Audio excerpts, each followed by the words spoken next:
عزازیل تو ان سب سے افضل ہے۔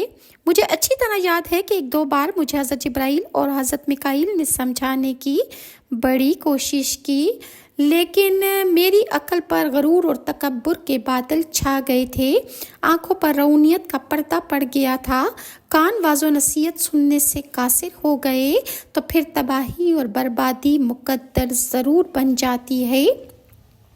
ذلت و رسوائی کا طوق ہمیشہ کے لیے گلے کی زینت بن جاتا ہے، اور پھر ایک بدقسمت دن یہی سب کچھ میرے ساتھ بھی ہوا۔ رب ذوالجلال نے میری ہزارہ سالوں کی عبادت میرے منہ پر دے ماری۔ میں جو طاؤس ملائکہ تھا اب ملعون و مردود بن چکا تھا۔